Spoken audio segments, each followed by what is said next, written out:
الحمد لله نحمده ونستعينه ونستغفره ونؤمن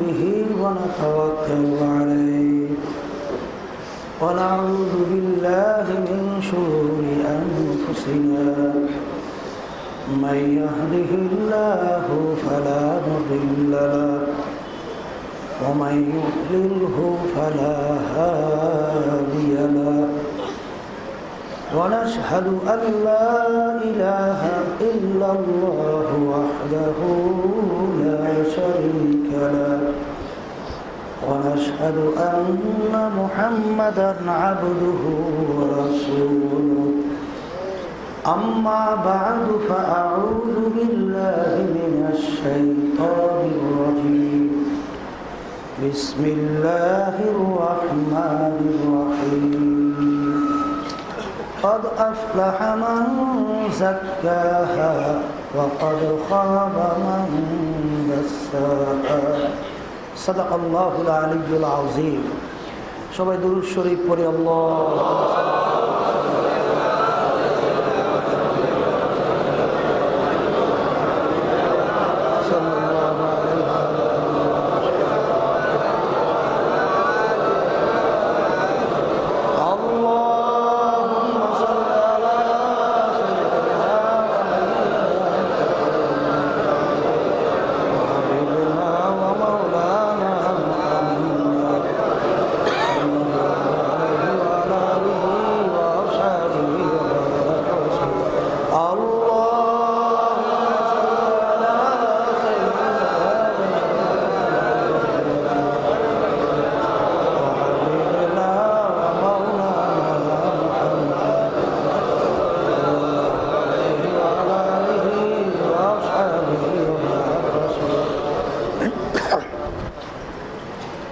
শুকরিয়া আদায় করতেছি মহান রব্বুল আলামিনের দরবারে।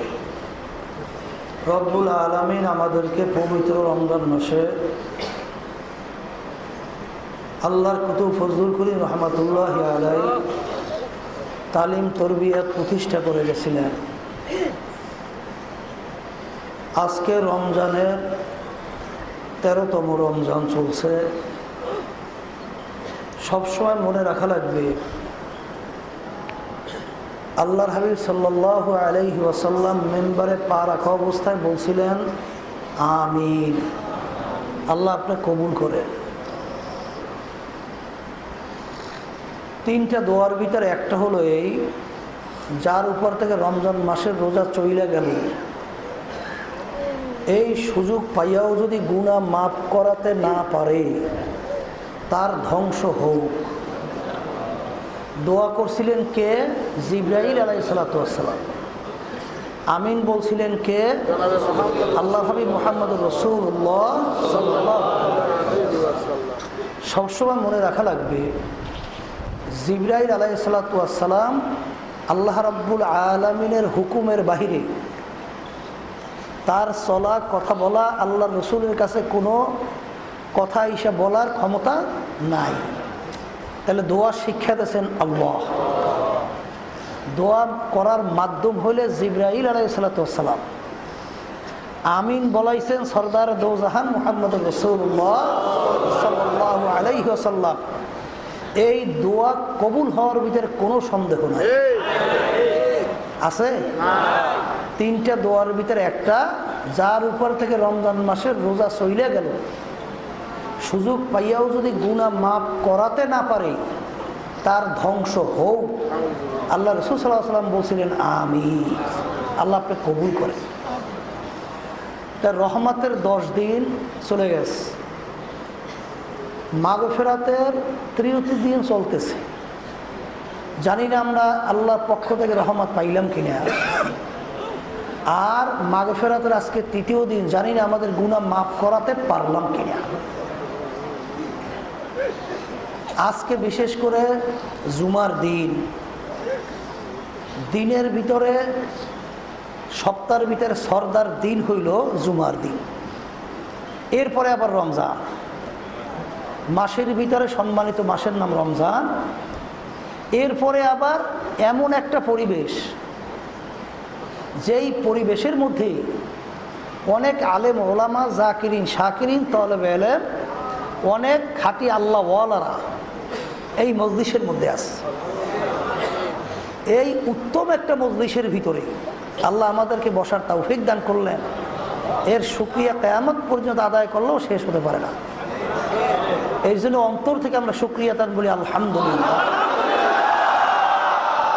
সবসময় মনে রাখা লাগবে আল্লাহ রাব্বুল আলামিন বলছেন লাইন শাকারতুম লাযিদান্নাকুম ওয়ালা ইন কাফারতুম ইন্না আযাবি লাশাদীদ।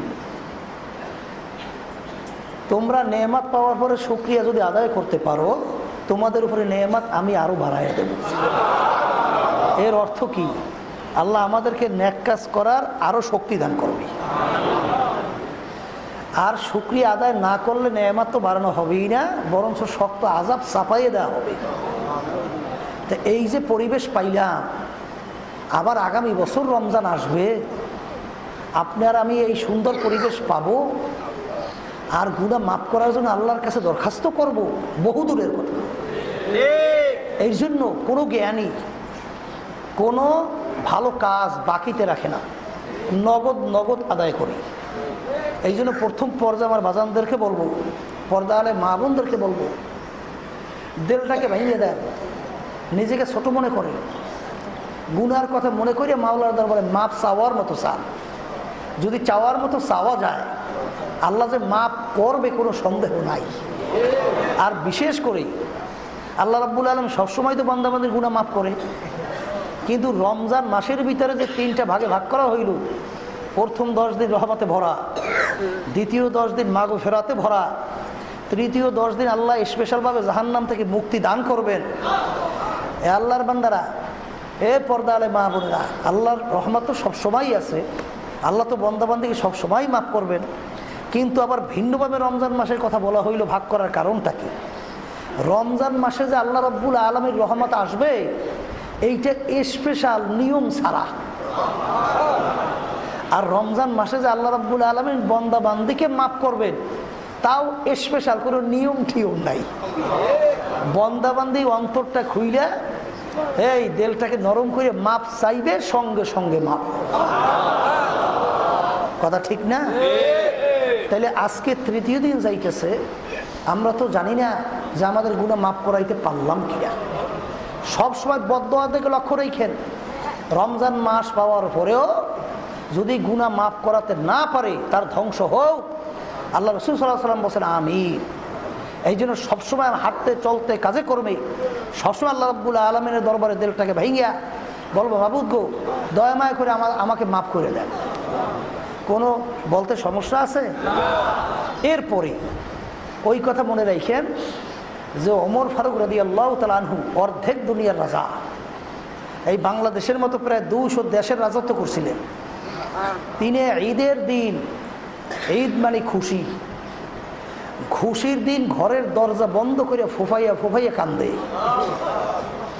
লোকেরা বলে আমি আজকে তো খুশির দিন, আপনি ঘরের দরজা বন্ধ করে কান্দেন কেন? তখন আমির উত্তর দিছিলেন যে আল্লাহর হাবিব বলছেন রমজান মাস পাইছো, গুনাহ মাফ করাইতে পারো নাই, ধ্বংস হোক। আমি ওমর তো জানি না আমার উপর থেকে রমজান মাসের রোজা চলে গেছে, আমি আমার গুনাহ মাফ করাইতে পারলাম কিনা। এই জন্য আজকে ঈদের দিন আল্লাহ রাব্বুল আলামিন গুনাহ মাফ করবেন, ওইভাবেই মাফ করবেন। এই জন্য আজকে আমি একটু ঈদের দিনও কাইটা দেখি যে আমার গুনাহ আমি মাফ করাইতে পারি কিনা।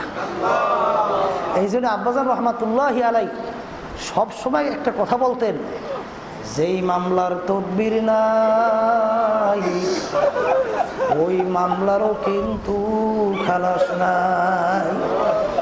মামলার যদি তদবির না থাকে ওই মামলা তো খালাস পাওয়ার আশা করা যায় না। দুনিয়ার যে কোনো কাজের মধ্যে যদি আপনি শ্রম না দেন, চেষ্টা না করে, ওই কাজের ফলাফল ভালো আশা করা যায়? ছাত্র পড়াশোনা যদি নিয়মতান্ত্রিক না করে পাশ করার আশা করতে পারে? তা আপনি চেষ্টা করবেন না, আপনি আল্লাহর কাছে কান্দাকাটি করবেন না, আল্লাহর কাছে আপনি চাবেন না, আর আপনার গুনাহ অটোমেটিক মাফ হইতে থাকবে। পাইছেন কই এইসব কথা? এটা কোনদিন সম্ভব না। আর সবসময় ওই কথাটাও মনে রাখেন, উজানি কারি ইব্রাহিম সাহেব রহমতুল্লাহ আলাই তার কাছে একজন প্রশ্ন করছিলেন, হুজুর আল্লাহ রাব্বুল আলামিন হেদায়েত তার হাতে রাখলেন কেন? তো হুজুর বলছিলেন, হেদায়েত হলো সবচেয়ে বড় নেয়ামত। কি হেদায়েতের চেয়ে বড় নেয়ামত কিছু আছে? তাহলে আল্লাহ রাব্বুল আলামিন হেদায়েত তার হাতে রাখছেন এই জন্য যে আল্লাহ চায় বান্দাবান্দি আমার কাছে হেদায়েত চায়, আমি দিয়ে দেব। এই জন্য আল্লাহ রাব্বুল আলামিন হেদায়েত তার হাতে রাখছে। তা আল্লাহর কাছে চাওয়া লাগবে না? কথা বলেন না কেন? উদউনি আস্তাজিব লাকুম। আল্লাহ রাব্বুল আলামিন বলেন, বান্দাবান্দি তোমরা আমাকে ডাকো, এই আমার কাছে চাও, আমি তোমাদের ডাকে সাড়া দেবো, যা চাবা দিয়ে দেবো। চাওয়া লাগবে না? এই চাওয়ার একটা উপযুক্ত সময় আছে। সেই উপযুক্ত সময়ের ভিতরে সবচেয়ে গুরুত্বপূর্ণ উপযুক্ত সময় হলো রমজান মাস, আরো বিশেষ করে আজকে জুমার দিন। দোয়া কবুলের কতগুলো সময় আছে, বিশেষ করে রমজান মাসের ভিতরে ইফতারি করার আগে ওই সময় দস্তারখানে যখন ইফতারি নিয়ে বসে থাকে, তখন বান্দাবান্দি দোয়া করবে আল্লাহ রাব্বুল আলামিন গুনাহ ওই অবস্থায় যে মাফ করবে, অন্য সময় এত মাফ করে না। তাই এই সুযোগ পাইছি, কি মাফ চাওয়া লাগবে না? মাফ চাওয়া লাগবে। বাজান, আজকে তো অনেক বাহিরের কিছু আমলোকেরাও আসছেন।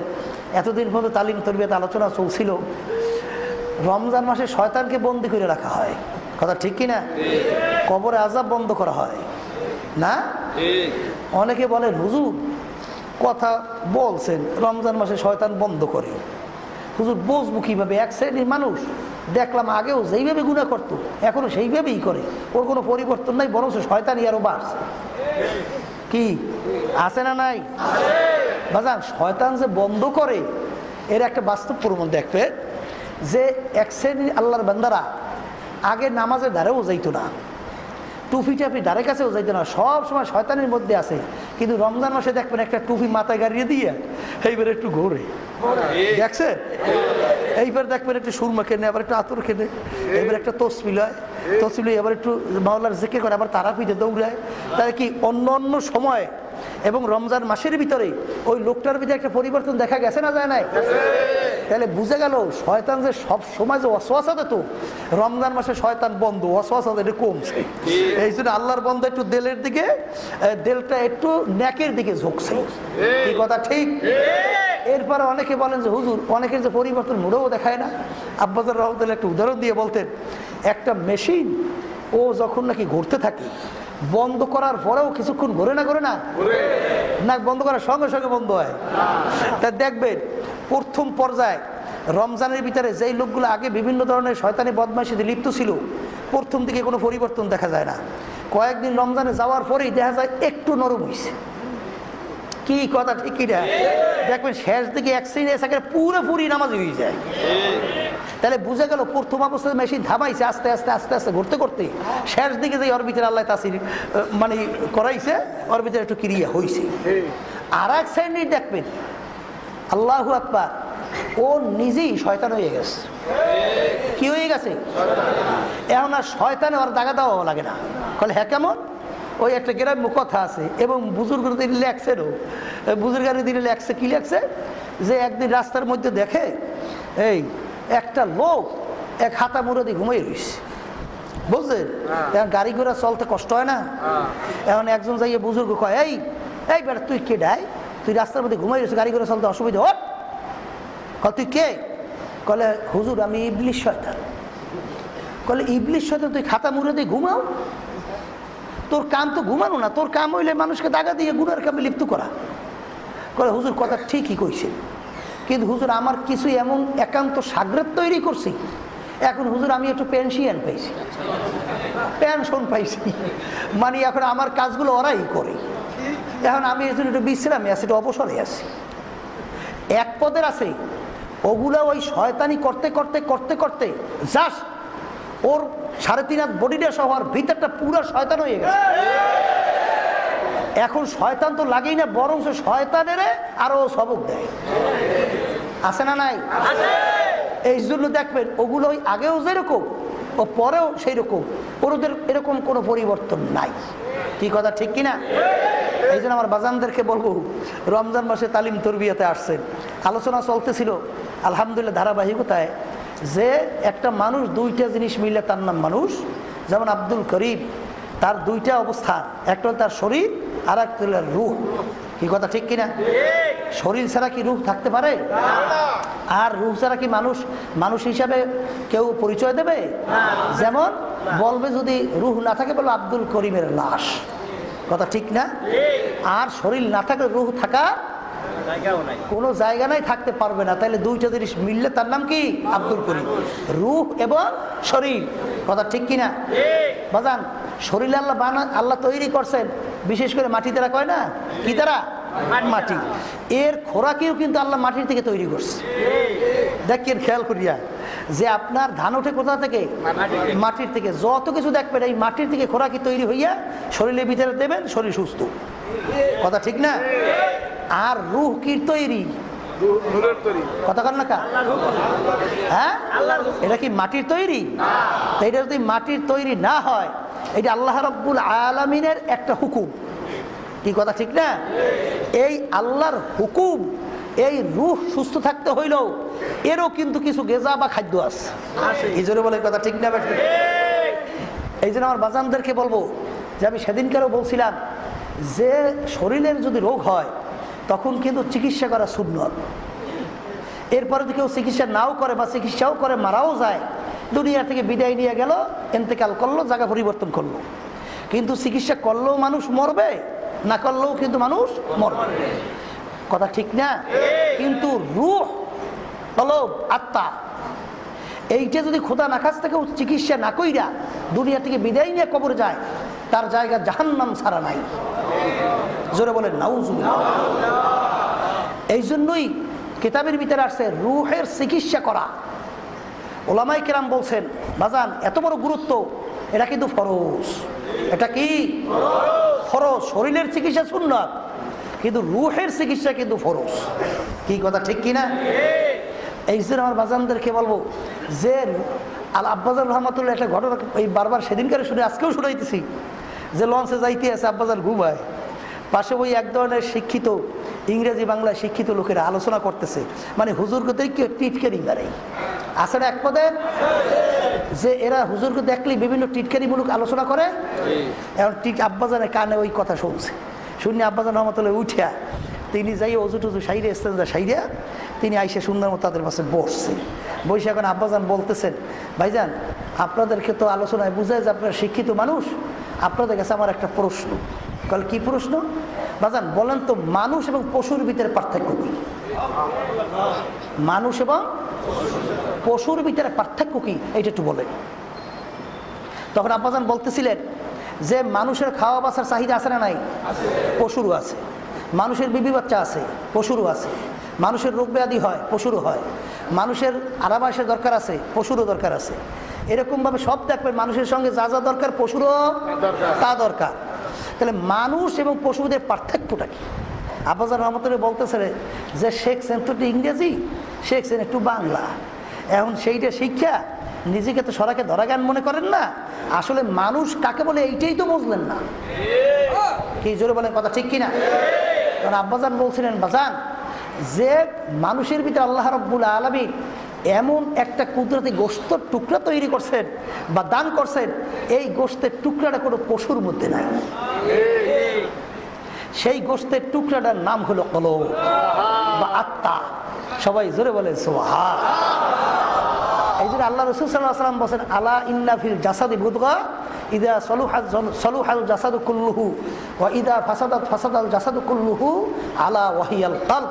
প্রত্যেকটা মানুষের ভিতরে একটা গোশতের টুকরা, ওইটা যখন ভালো হয় আল্লাহ রাসূল সাল্লাল্লাহু আলাইহি ওয়াসাল্লাম বলতেছেন মানুষটা পুরো ভালো মানুষ পরিণত হয়ে যায়। আর যখন গোশতের টুকরাটা খারাপ হয়ে যায় আল্লাহ রাসূল সাল্লাল্লাহু আলাইহি ওয়াসাল্লাম বলতেছেন ওই গোশতের টুকরাটা খারাপ হইলে পুরো মানুষটাই খারাপ। ওই গোশতের টুকরার নাম হলো কলব। সবাই জোরে বলে সুবহান। গোশতের টুকরার নাম কি? তাইলে বোঝা গেল যার কলব ভালো সে ভালো মানুষ। কথা বলেন, যার কলব ভালো সে ভালো, আর যার কলব খারাপ সে খারাপ মানুষ। কি কথা ঠিক কিনা? বর্তমানে এক শ্রেণী আমার বাবারা আছে যে একটু ইংরেজি শিখছে, একটু ইঞ্জিনিয়ার হয়েছে, একটু ডাক্তার হয়েছে, এবং অনেক আমার মুসলমান বাবারা দেখা যায়, অনেক মুসল্লিও দেখা যায়, অনেক নাউজুবিল্লাহ অনেক আলেমদেরকেও দেখা যায় ছেলে ডাক্তার হয়েছে, ইঞ্জিনিয়ার হয়েছে, কি খুশি, ভালো শিক্ষিত হয়েছে, খুশি তো দোষ নাই। আব্বাজান রহমাতুল্লাহর কাছে একদিন এসে এক লোক বলতেছে, হুজুর আমার ছেলেটার জন্য একটু দোয়া করেন। আলহামদুলিল্লাহ আমার ছেলেটা হুজুর এই ইঞ্জিনিয়ার হয়েছে।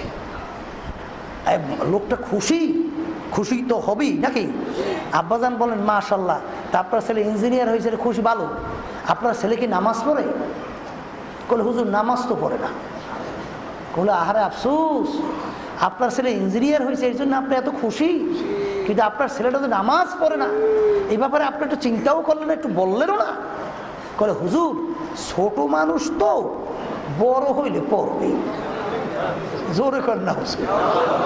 তখন আব্বাজান রহমাতুল্লাহ বলে আফসোস, যে ইঞ্জিনিয়ার হয়েছে এখনো সে ছোট, তা বড় হইবে কবে? মরিয়ে কবরে গেলে। হ্যাঁ, আমার বাজানদেরকে বলবো যে বাজান, বাচ্চাদেরকে ইংলিশ মিডিয়ামে পড়াবার জন্য এক শ্রেণী আমার বাবারা আছে পাগল, এক শ্রেণী আমার বাবারা ইঞ্জিনিয়ার ডাক্তার বানাবার জন্য পাগল, এক শ্রেণী আমার বাবারা আছে দুনিয়াদের বিভিন্ন অমুক অমুক শিক্ষা করার জন্য পাগল। হ্যাঁ, আপনি ইঞ্জিনিয়ার ডাক্তার বানান, আপনি বিভিন্ন ধরনের তাদেরকে উচ্চশিক্ষায় শিক্ষিত করেন, আমাদের কোনো বাধা নাই, কিন্তু বাজান আপনি চিন্তা করতে হবে আমার ছেলেটা দিনদার হইল কিনা, আমার ছেলেটা নামাজি কিনা, আমার ছেলেটা তার সৃষ্টিকর্তার পরিচয় পাইল কিনা। কি জোরে বলেন, কথা ঠিক কিনা? এই যে আমার বাজান থাক ওই দাঁড়াই থাক, এরকম করে না। এই যেই কথা আব্বাজান রহমাতুল্লাহ বলছিলেন যে বাজান ডাক্তার হইলেই যদি মানুষ হওয়া যায়, ইঞ্জিনিয়ার হইলেই যদি মানুষ হওয়া যায়, আব্বাজান আমাদের কত উদাহরণ দিয়ে বলতেন। আমি সাধারণভাবে আজকেও বলতেছি, যেহেতু অনেক বাহিরের লোক আজকে জুমার নামাজে আসছেন, যে বাজান ইঞ্জিনিয়ার হইলে ডাক্তার হইলে যদি মানুষ হওয়া যায়, এই যে নারায়ণগঞ্জের বানরগুলা বড় মানুষ। আব্বাজান একটা উদাহরণ দিয়ে বলতে কল তা কেমন, কলে নারায়ণগঞ্জে একটা নারিকেল গাছ ডাক্তার, খুব বড় ডাক্তার, ডাক্তারের নামটা আমার মনে নাই। ওই ডাক্তারের নারিকেল গাছ নারিকেল হয়েছে মাসাল্লাহ অনেক, কিন্তু নারিকেলগুলা প্রতিদিন বলতে গেলে বানরে খাইয়ে ফেলে, নারিকেল রাখতেই পারে না। এখন ডাক্তার চিন্তা করলো যে নারিকেল খাইতে হইলে তো বানর লড়ান লাগবে, না তো আমার নারিকেল খাওয়া যায় না। তা করলো কি, একদিন রুটি বানাইছে, রুটি বানাইয়া বাজার থেকে বিষ নিয়ে আসছে, বিষ নিয়ে আইসা রুটির সঙ্গে মাখাইয়া ওই নারিকেলের সঙ্গে লাগাই দিস, লাগাই দিয়ে ডাক্তার সাহেব চেয়ার পাইতে বইসে রয়েছে দূরে, দেখে আজকে কেমন করবে, দেখে বানরও ঝাঁকে ঝাঁকে আসছে, আইসা আজকে আর কেউ রুটিও খায় না আর যায়ও না, আস্তে চতুর্দিকে ঘুরিয়া সব বসে রয়েছে। ডাক্তার সাহেব ব্যাপার কি, ব্যাপার কি, রুটিও খায় না নারিকেলও খায় না। তা ডাক্তার সাহেব চাইছেই দেখতে আছে, হঠাৎ দেখে বানরের ভিতরে বড় সাইজের একটা বানর, সে কুত করে একটা ডাক দিচ্ছে, ডাক দেওয়ার পরে অন্য বানরগুলো সব ঘুরিয়ে বসে রয়েছে। ওই বড় বানরটা উঠে জঙ্গলের দিকে চলে গেছে। অনেকক্ষণ পরে কতগুলো পাতা নিয়ে আসছে, পাতা পাতা নিয়ে এসে প্রত্যেক বানরের হাতে হাতে পাতা ভাগ করে দিচ্ছে, ভাগ করে দিয়া এখন এক কামড় পাতা খায়, এক কামড় রুটি খায়, আবার নারিকেল খায়। এক কামড় পাতা, এক কামড় নারিকেল, এক কামড় রুটি, এই খাইয়া সমস্ত রুটিও শেষ, নারিকেলও শেষ, কিন্তু বানরের কিচ্ছু হয় নাই। আবার মনে হয় যেন মিছিল দিতে দিতে সব দলে দলে যাইতেছে। ডাক্তার সাহেব চাইয়ে রয়েছে, ব্যাপার কি? তখন ডাক্তার সাহেব আব্বাজান রহমাতুল্লাহর কাছে বলতেছে, হুজুর আমরা কই ডাক্তার, ইয়াদি বান্দর বড় ডাক্তার। বলে হ্যাঁ কি? বলে ডাক্তার সাহেব আপনি মনে হয় ভালো বিষ দিতে পারেন নাই, এই জন্য মনে হয় মরে নাই। বলে হুজুর বলেন কি, আমি ডাক্তার মানুষ, হুজুর আমি বুঝি বিষ চিনি না। হুজুর বাজারের ভিতরে সবচেয়ে কঠিন বিষ, ওই বিষটা হুজুর আমি প্রয়োগ করছি। এখন ওই বানরে ওখানে বসিয়া দেখছে পড়তে যে বিষ তো মাখাইছে, তাই বিষটা কোন ধরনের কোন মাত্রার বিষ ওইটা আবিষ্কার করছে। ওইটা আবিষ্কার কইরা এই বিষ নষ্ট করতে কোন ধরনের ঔষধ লাগবে ওইটা আবিষ্কার করছে।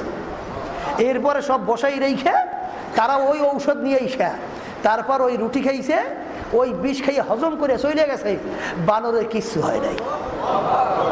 ডাক্তারের কাম কি? রোগ নির্ণয় করে, নিয়ম অনুযায়ী ঔষধ প্রয়োগ করে, রোগ ভালো হয়। কথা কন না কা? ডাক্তারের কাম এইটা কি না? যদি এইটাই ডাক্তারের পরিচয় হয়, তাই বানরকে আপনার ডাক্তার বলবেন না কেন? কথা কন। তাহলে ডাক্তারকেও, বানরকেও বলতে হবে বড় ডাক্তার। কি কথা ঠিক কিনা?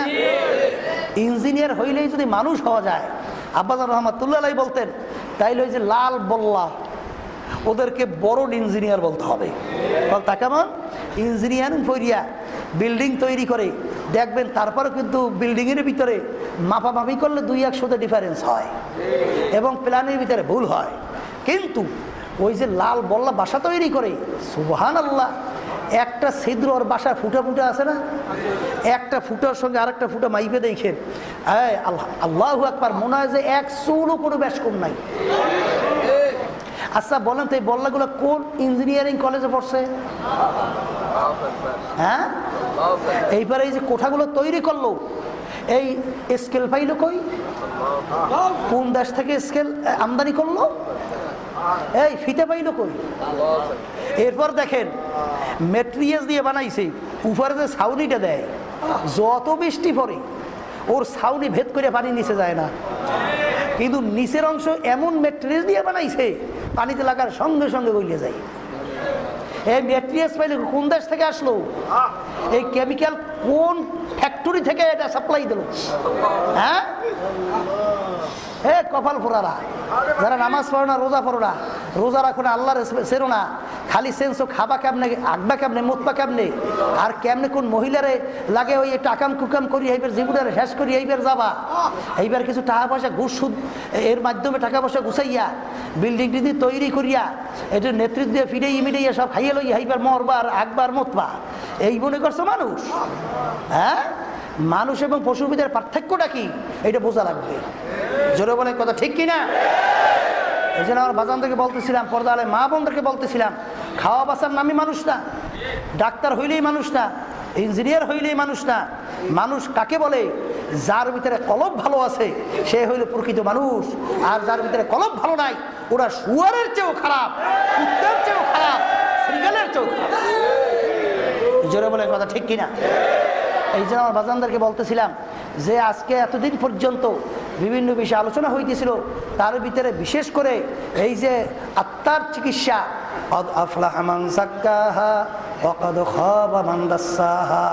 যারা আত্মাকে পবিত্র করতে পারবা তারাই আল্লাহ রাব্বুল আলামিন বলছেন নাজাত পেয়ে জান্নাতে যাবা। মুসলমান, বিশ্বাস করা লাগবে না, নাহলে মুসলমান দাবি করার যে অধিকার নাই। এ তো আল্লাহ রাব্বুল আলামিন বলছেন, আমি শুনাইতেছি। তাহলে আত্মা পবিত্র করা লাগবে না লাগবে না? বাজান, আসলে তো আমাদের কাছে গুরুত্ব নাই। যেই জিনিসের প্রতি গুরুত্ব, তার কাজের আগ্রহ তো তেমন বাড়ে না, বাড়ে না? আরে যদি আত্মার চিকিৎসার গুরুত্ব যদি আমাদের থাকতো, তাহলে আত্মার চিকিৎসার জন্য আপনারা দেখবেন আল্লাহর ওলিদের ইতিহাস পড়েন, আল্লাহু আকবার, সাহাবায়ে কেরামদের ইতিহাস পড়েন, দেখবেন তারা আত্মশুদ্ধির জন্য তারা জীবনকে কিভাবে বিসর্জন করছে। এই কথা ঠিক? এর পাশাপাশি বলতে হয় না, ইব্রাহিম বিন আদহাম রহমাতুল্লাহ আলাইহি, আপনারা জানেন বলকের বাদশাহ, তিনি কিন্তু আত্মশুদ্ধির জন্য যখন নাকি কিভাবে তিনি বাইর হইলেন ঘর থেকে, অনেকে এই ঘটনা জানে, বিভিন্ন রায়াত আছে। এর ভিতরে ওই যে পথিক বলছিল, বাদশাহ আপনার মুসাফির আমি থাকতে চাই।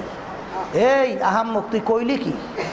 এইটা আমার স্থায়ী বাড়ির আর সিংহাসন, তুই এইটাকে মুসাফিরা বানাইছো, আমার ইজ্জত নষ্ট করছো, সর্বনাশ। বলে বাদশাহ ভুল হইলে মাপ চাই, মুসাফির খানা কাকে বলে, স্থায়ী বাড়ি কাকে বলে। এখন পরিচয় দেয়, বাড়ি দরজায় ঘর দেখছো, দেখছি। বলে ওইটা মুসাফির খানা। হুজুর ওইটা পরিচয়? বলে পথিক রাস্তায় চলতেছে, রাত্র হয়ে গেছে, অস্থায়ীভাবে রাত্রি যাপন করলো, পরদিন ভোরে উঠে তার গন্তব্যে চলে যায়, এরকমভাবে অস্থায়ীভাবে আসে যায়, তাকে বলে কি? মুসাফির খানা। আর স্থায়ী বাড়ি বলে হুজুর যেখানে সবসময়ের জন্য মানুষ থাকে। তখন মুসাফির প্রশ্ন করে, হুজুর তাহলে দুনিয়া সৃষ্টির পর থেকে আপনি মনে হয় এই বাড়িতেই আছেন। কথা কর। যখন এই কথা বলছে, বাদশাহ তখন উত্তর দেয়, না কি বলুন, আমি তো দুনিয়া সৃষ্টির পর থেকে এই বাড়িতে নাই, আমার আগে ছিল আমার আব্বা। বলে আপনার আব্বা কোথায়? বলে সে তো কবরে গেছে। বলে আপনার আব্বা আসবে না? বলে ওরে পাগলটা, মানুষ মরিয়ে গেলে আর আসে? না আর আসবে না। বলে আপনার আব্বার আগে দাদা, সে কই? সেও তো কবরে, আসবে না? বল না, সেও আসবে না। বলে আপনি মনে হয় চিরজীবন থাকবেন। বলো রে পাগল মুসাফির, মানুষ মরণশীল, আমি একদিন দুনিয়া থেকে বিদায় নিয়ে কবরে যাবো। বলে আপনিও আসবেন না? বলে আমিও আসবো না। বলার সঙ্গে সঙ্গে মুসাফির বলতেছে, বাদশাহ আপনি আমাকে বলছেন বোকা? আসলে বড় বোকা তো আপনি। ও বাদশাহ, আপনি বলতেছেন যে আপনার বাড়ির দরজায় মুসাফিরখানা, একবার মানুষ থাইকা চইলে গেলে আবার এসে অস্থায়ীভাবে আসে যায় মুসাফিরখানা। আপনার এই মুসাফিরখানা থেকে যদি একবার কেউ বের হয়ে যায় আর কোনো দিন আসে না। এই কথা বলার সঙ্গে সঙ্গে বাদশার চিন্তার পরিবর্তন ঘটে গেছে। আমি এই বাদশাহী দিয়ে করবো কি? আমি এই রাজ সিংহাসন দিয়ে করব কি? আমি এই সম্পদ দিয়ে করব কি? আমাকে বর্মেয়া বলবে, এটিতে আমার হবে কি? কি কথা কয় না?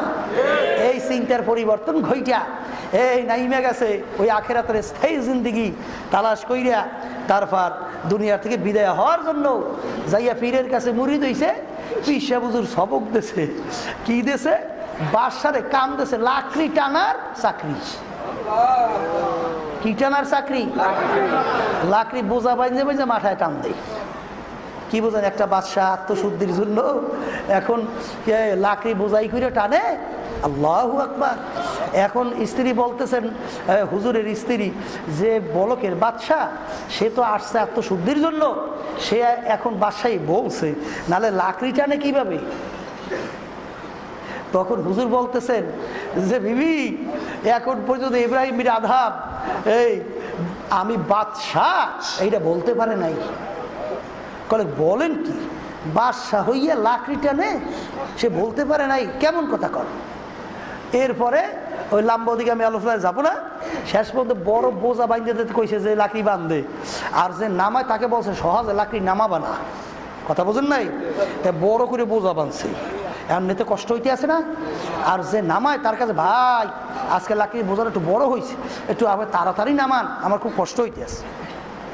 তখন ওই লোকটা বলতেছে, ভাই একটু ধৈর্য ধরতে পারেন না?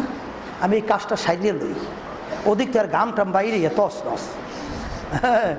এরপরে অনেকক্ষণ পর কয়, এ বেয়াদব, যাই না রাখ, যদি আজকে আমার বাদশাহী থাকতো তাহলে তোকে আমি বেত মাইরা শিক্ষা দিয়ে দিতাম যে মানুষের সাথে ধোকাবাজি কাকে বলে।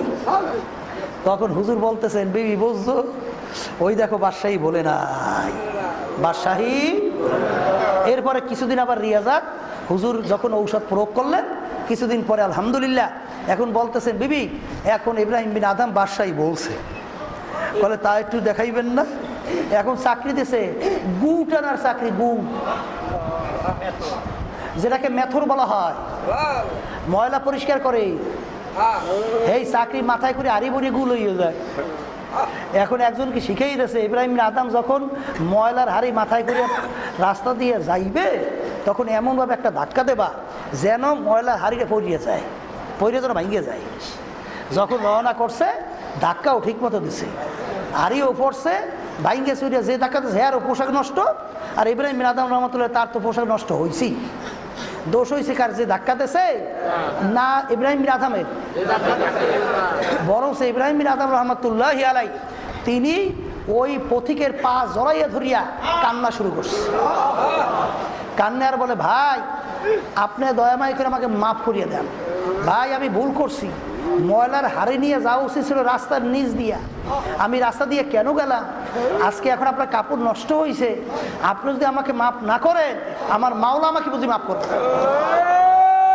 এই কই কান্দে আর ভাও ধরিয়ে ধরিয়ে কাঁদে। তখন হুজুর বলতেছেন, বিবি দেখছো বাদশাহী বলছে।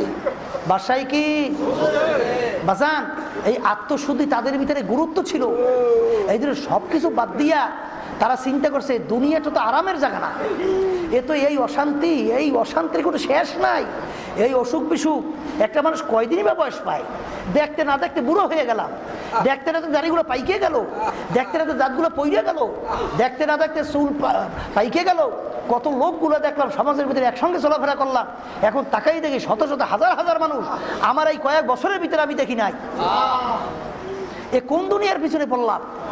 এই জন্য বাজানদেরকে বলবো, কদ আফলাহা মান যাক্কাহা ওয়া কদ খাবা মান দাসসাহা। আত্মাকে পবিত্র কইরে তারপর কিন্তু কবরে যাওয়া লাগবে। এটা আল্লাহ রাব্বুল আলামিন 9টা কসম করার পরে বলছেন যে যারা আত্মাকে পবিত্র করতে পারবে না তাদের জন্য ধ্বংস অনিবার্য, জাহান্নাম অনিবার্য। জোরে বলেন কথা ঠিক কিনা?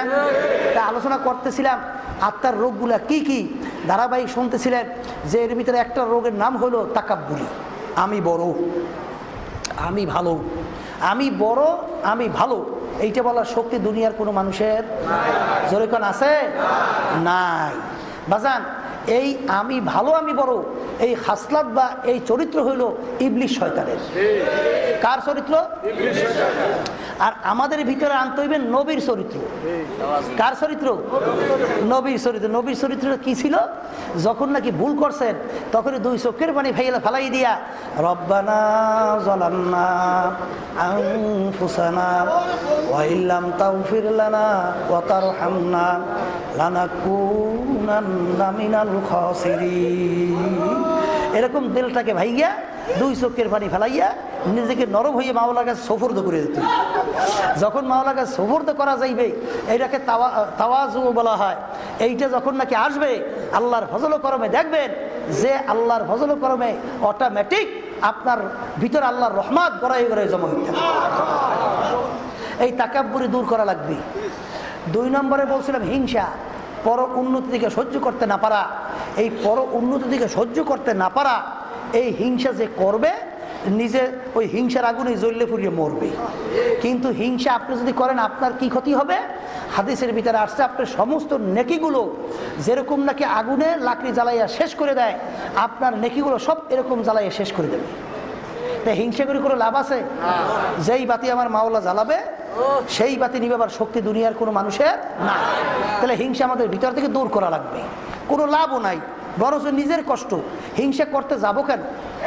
বরঞ্চ প্রতিটা মুহূর্তে ক্ষেত্রে বলতে হবে আল্লাহ আপনি আমাকে যেই অবস্থায় রাখছেন আলহামদুলিল্লাহ। তখন দেখবেন অটোমেটিক আপনার ভিতরে একটা শান্তি আসবে। কথা ঠিক না? আর পাশে মনে রাখা লাগবে দুনিয়ার দিক থেকে তাকানো লাগবে নিচের দিকে। কোন দিকে? আর আখিরাতের ব্যাপারে তাকানো লাগবে উপরের দিকে। নিচের দিকে কেমন? একজনের 5 তলা বিল্ডিং আছে, আপনি খালি ওইটার দিকে তাকাইয়ে রয়েছেন। কা আর একজনের যে ওই যে খেজুরের পাতার ছাউনি সেটা দেখেন না? সেও তো মানুষ। কথা বলেন, সে মানুষ না? যখন মন্ডারে বুঝাইতে পারেন যে মন্ডা 5 তলার দিকে চাইয়ে রয়েছু, আর ওই রাস্তার পাশে যে খেজুর পাতা দিয়ে ঘর উঠাইছে সেইটা দেখো না? তখন দেখবেন, তখন বলবেন যে মাবুদ গো আপনি তো ওর চেয়ে আমাকে ভালো রাখছেন। হে আল্লাহ তুমি তো এর চেয়ে আমাকে 1000 গুণ ভালো রাখছো, আলহামদুলিল্লাহ। তখন দেখবেন অটোমেটিক একটা শান্তি আসবে। আর যদি আপনি খালি 5 তলার দিকে চাইয়ে থাকেন, 6 তলার দিকে চাইয়ে থাকেন, ওই নিশান ওই বড় বড় পেট্রোল কি বড় বড় গাড়ি হেয়ের দিকে চাইয়ে থাকে, এই কপাল পোড়া, শান্তিও পাবি না, আর অশান্তিতে তোর সমস্ত নেকি ধ্বংস হয়ে যাবে। তাহলে দুনিয়ার দিকে তাকানো লাগবে কোন দিকে? নিচের দিকে। আখেরাতের ব্যাপারে তাকানো লাগবে কোন দিকে? বলে আখেরাতের উপরের দিকে। কিভাবে তাকানো লাগবে? যে অমুকে যদি এই এত বড় অফিসার হইয়া ঘুষ না খাইতে পারে আমি কেন পারবো না? অমুকে যদি এত বড় অফিসার হইয়া সুদ না খাইতে পারে আমি কেন পারবো না? অমুকে যদি এত বুড়া হওয়ার পরেও 5 ওয়াক্ত নামাজ জামাতে যাইয়ে পড়তে পারে আমি কেন পারবো না? অমুকে যদি আল্লাহর জিকির ঠিক মতো করতে পারে আমি কেন পারবো না? অমুকে যদি এরকম দিনের দাওয়াত দিতে পারে আমি কেন পারবো না? আর এই তরিকার মূল উদ্দেশ্যও কিন্তু 2টা, হিম্মত বুলন্দ করা, খুলুসিয়াত ভিতরে পয়দা করা, যে অমুকে পারে আমি কেন পারবো না, আর যাহা কিছু করব কার জন্য করব? আল্লাহ। কি কথা ঠিক কিনা? তাহলে দুনিয়ার দিক থেকে তাকাল লাগবে কোন দিকে? বলেন, মুখ খুলে বলেন, নিচের দিকে। আর আখেরাতের ব্যাপারে তাকাল লাগবে কোন দিকে? এরকম যদি চলা যায় শান্তির দুনিয়াতেও শেষ নাই। হিংসা দূর করা লাগবে, এটা অন্তরে একটা রোগ। কথা ঠিক? এরপরে আর একটা রোগের কথা বলছিলাম, এই হুব্বে যা হুব্বে মাল, মালের মোহাব্বত, সম্মানের মোহাব্বত, দুনিয়ার মোহাব্বত, এই সমস্ত কিছু ধ্বংসই করে এই দুনিয়ার মোহাব্বতে। এই নেতৃত্ব কথা কয় না? কথা ঠিক না? এই আমরা 5 ভাই আছি, এর ভিতরে এই 1 ভাই চেয়ারম্যান হয়ে গেছে, এইটা আমি সহ্য করতে পারি না। কি এরকম ঘটনা হয়? এই আমার এক ভাই সেও তো আমার বাপের পেটের ভাই, মায়ের পেটের ভাই, আমার বাপের ভোলা, এই এত বড় অবস্থান, আর আমার একেবারে যে এই এই শুরু হয়ে গেছে, সহ্য করতে পারে না। এই আল্লাহর বান্দা, কোনো লাভ তো হইবেই না, বরং তোমার ক্ষতি হইবে। কি কথা ঠিক কিনা? এই চেয়ারম্যান কি 5 জন হইবে না 1 জন হইবে? পীর কি 10 জন হইবে না 1 জন হইবে? এরকম অমুক অমুক দায়িত্ব কি 1 জন হইবে না 2 জন হইবে? পরামর্শ ভিত্তিক আলহামদুলিল্লাহ। যদি চেয়ারম্যান যাকে আল্লাহ বানাইছে আলহামদুলিল্লাহ, এই পীর যে হয়েছে আলহামদুলিল্লাহ, এইবার অমুক অমুক হয়েছে আলহামদুলিল্লাহ। কি জোরে বলেন কথা ঠিক না ঠিক? কিন্তু এই যে সম্মানের মহব্বত, মালের মহব্বত, এতে আল্লাহ রাসূল সাল্লাল্লাহু আলাইহি ওয়াসাল্লাম বলেন সমস্ত গুনার মূল। কথা ঠিক কিনা? এইটা মনে বলা যায় না, এটা বড় কঠিন জিনিস। কথা ঠিক কিনা? হ্যাঁ, দর বেশি মার বেশি সব শেষ, আগে ওই ঠিক করা লাগবে, এইবার সব ঠিক হইবে। জোরে বলে কথা ঠিক কিনা? এইটা অন্তর থেকে দূর করা লাগবে। আর একটা রোগের নাম হলো রিয়া। রিয়া কাকে বলে? অন্যকে দেখাবার জন্য ইবাদত, অন্যকে দেখাবার জন্য। আর অন্যকে দেখাবার জন্য ইবাদত অর্থই হইল ওই ইবাদত, ওই আমলই তোমাকে জাহান্নামে নিয়ে যাবে। আল্লাহ রাব্বুল আলামিন কোরআনুল কারীমের ভিতরে বলছেন না, আল্লাযীনা হুম ইউরাউন ওয়া ইয়ামনাউনাল মাউন ফাওয়াইলুল লিল মুসাল্লিন, ওই মুসল্লির জন্য জাহান্নাম, যে নামাজ পড়বে অন্যকে দেখাবার জন্য। বাজান, আপনার ভিতরে রিয়া আছে, বুঝবেন কিভাবে?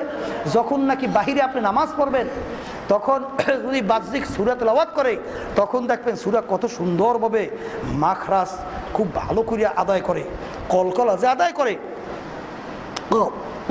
মানে হ্যাঁ, মানে ভাঙ্গে সূর্যে মুখ টুকার কথা বুঝেন নাই? বিরাটকারী মানুষ শুনতে আছে, এই জন্য একটু সুন্দর করে শুনাইতেছে, এই এরকম করিয়া মানে হুলস্থুল তামসা। এরকম ঘটনা যখন দেখবেন, মনে করবেন যে মানুষকে দেখাবার জন্য, ওর নিজের অবস্থান জাহির করার জন্য এই ধরনের তামসা করতে আছে। কোরআন শরীফ কোনো কষ্টের জিনিস না, ওরা সাফাসাফি জিনিস না, স্বাভাবিক স্বাভাবিক। বলেন কথা ঠিক কিনা? আবার এক পদের কারিবেই রয়েছে। ওই সেদিনকে আমি বলতে আছি যে আবার কোন কারির দিয়ে আবার আমার ভাইদেরকে আবার ট্রেনিং দেওয়ার, ওই যে কারি সাহেব এই পোলা মানে আগুনে পড়ছে, বলছে পানিতে পড়ছে, কইয়া আবার শেষ পর্যন্ত পুড়িয়া শেষ হইয়া আইতে আইতে কারিগিরি শেষ, ওদিকে পোলাও শেষ। কথা বোঝেন নাই? এই জন্য বাজান দেখো আবার হেই কারির দিয়ে আবার কেউ পর্যন্ত না। এক পদের আছে কিন্তু অক্ষটারে চাপিয়া সুপিয়া কে মাওলা কোরআন কারিমে বলছে যে আমি কোরআন কারিম সহজ হিসেবে নাযিল করছি, এটা সহজ তোমাদের জন্য আমি করছি। এইটা কঠিনটা কিসের? জোরে বলে কোনো কঠিন আছে নাকি? এইটারে এমন ভাবে উপস্থাপন কঠিনের চলে, কলে হুজুর উচ্চারণ করতে পারে, দাঁত দিতে ভেঙে যায়। আরে বাঙ্গার জিনিসটা তোর বেড়া, এ তো স্বাভাবিক জিনিস। জোরে বলেন কথা ঠিক কিনা? আমাদের কারি মনজুর সাহেব হুজুর রহমাতুল্লাহ, আল্লাহ তার কবর ভেস্তে বাগামানা, আল্লাহু আকবার, সে এরকম ভাবে আমাদের এখানে পড়াইতেন। আল্লাহু আকবার, কত সুন্দর সহজ, এরকম হাটটারে জিব্বে বানাইয়া এইবারে হাইতে মাখরাজ উচ্চারণ করি এত সুন্দরভাবে উচ্চারণ করাইতেন, মনে হয় যেন পানির মতো উচ্চারণ হইতেছে। কি কথা ঠিক কিনা? এখন নামাজ পড়তে আছে, যখন নাকি বাহ্যিক সূরা পড়ে, তখন তো কেরাত টানে, কলকলা যেখানে আছে, যেখানে একালিপ টান 3 আলিফ টানে আছে, এরকম আছে না? আর যখন একা একা নামাজ পড়ে, তখন কোন সময় যে কেরাত পড়ছে, কোন সময় সূরা ফাতিহা পড়ছে, আর কোন সময় রুকুতে গেছে, কোন সময় সানা পড়ছে, তাসবিহ পড়ছে, মাওলাই ভালো জানে। সেজদা দিয়েছে, রুকুতে উঠতে শেষ, সালাম ফিরে আসতে দৌড়। জোরে বলে কথা ঠিক কিনা? তাহলে বোঝা গেল, মানুষ দেখলে তোমার কেরাতটা খুব সুন্দর হয়, মানুষ দেখলে তোমার তখন জ্যাকেটটা খুব সুন্দর হয়, মানুষ দেখলে তোমার তখন একটু লাড়াছাড়া দেওয়া, হাহুদাস করা, এটা খুব ভালো হয়।